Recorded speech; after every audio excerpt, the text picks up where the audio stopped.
Jean-Philippe Bélédé, journaliste et coordonnateur de l'Association pour la réinsertion des enfants et la défense des droits de l'homme, a été victime d'une agression perpétrée par des éléments du commissariat de sécurité publique de Walia.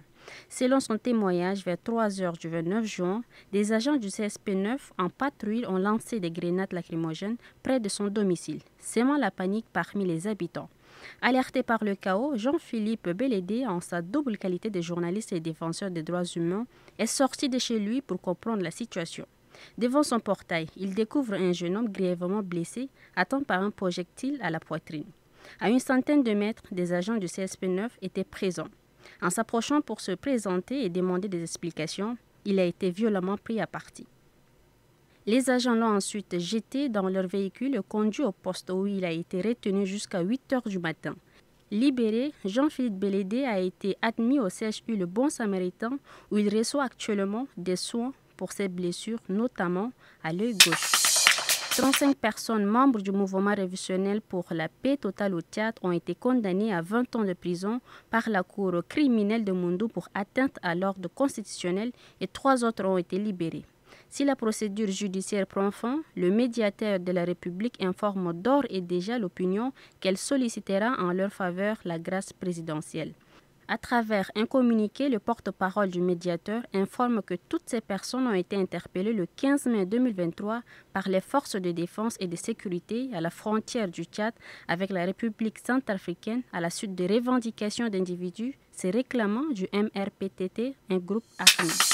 Une délégation ministérielle conduite par les généraux Issa Hamaloua Djamous et Ali Ahmad Akhabash s'est rendue à Dar Salim pour présenter les condoléances du gouvernement après l'assassinat du chef de canton Mohamed Rahis. Les ministres ont exprimé la solidarité des autorités et réaffirmé l'engagement de l'État à garantir justice et sécurité. Ils ont salué la désignation du nouveau chef Rahis Mohamed Rahis et appelé à l'unité pour préserver la paix. Le collectif des associations et groupements des départements de Mayo-Binder, Lac-Léré et El Ouaya et Mayo-Dala pour la défense des droits des victimes de l'extension de la mauvaise gestion du parc national des Achos porte à la connaissance de l'opinion les graves conséquences liées à l'extension du parc et sa mauvaise gestion. Le collectif constate que l'extension de ce parc a été réalisée sans mesure d'accompagnement ni indemnisation, pointant également sa mauvaise gestion.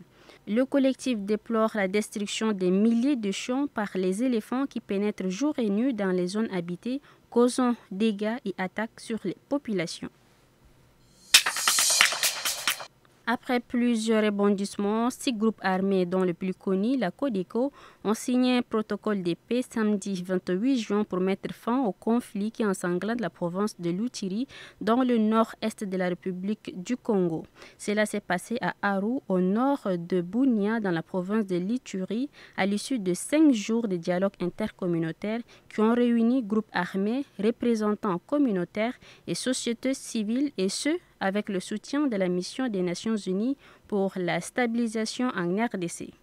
Au soir du vendredi 27 juin, 4 groupes armés, Codeco, FRPI, FPIC et Tini Yatuna, ont signé un protocole de paix pour la cessation des hostilités.